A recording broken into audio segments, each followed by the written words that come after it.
Welcome to another edition of Changing Lives. Now, your body is your temple and should be treated as such.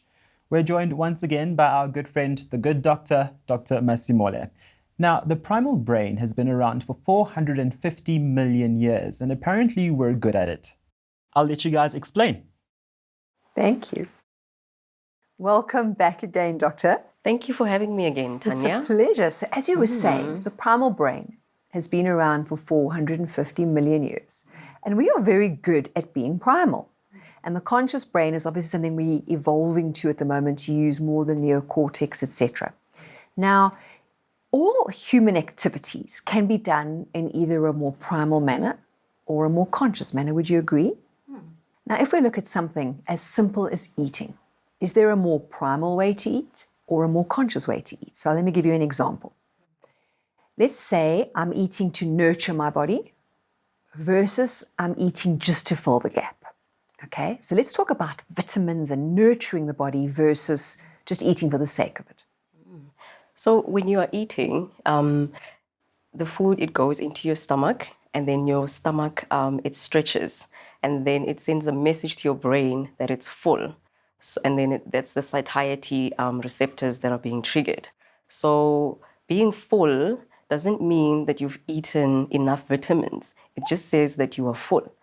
So the vitamins and the minerals that you will need in your body, they need to be taken in a certain amount. There's certain quantities, and regardless of how full you are, you still need to achieve those minerals that are required in your daily life. Absolutely. So other than using an app to determine if you've got the right nutrition, you have no receptors in the body to say, "Oop, you've had enough vitamin B for the day." No, not at all. How unfortunate is that?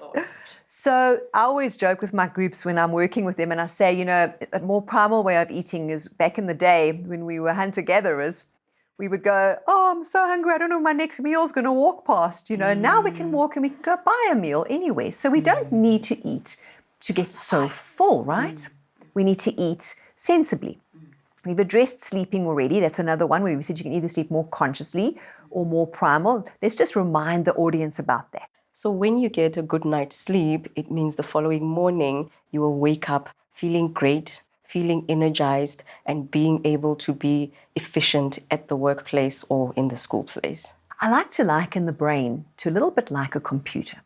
So if you had to open up every single application on your computer, all your emails, all the attachments, every single application, what would happen to your computer? Oh, your computer would be a mess. It would be a mess. It would be like a dirty house. Exactly. It would freeze, right? And so what happens when we sleep is that all those apps in our brain that we opened up during the day get to close, right? They get to file themselves away. So what happens by sleeping peacefully is you actually wake up with a clear mind, like you would with a clear computer. Would you agree with that? I 100% agree with it. And I'd like to add that that is the benefit of also winding down. Winding down means you're closing down all those apps that you've closed, that you've opened throughout the day. And that means that you've got a nice blank screen on your desktop, and therefore you can now go to sleep. Absolutely. So what I'm going to say in conclusion for today is we need to be more conscious of being conscious, and you're aware of the times we are acting a little bit more primal. So we can eat small meals throughout the day because we can always have access to food. Yes. Absolutely. Thank you so much for joining me again on Changing Lives, Doctor. Thanks for having me, Tanya. I enjoyed my time with you.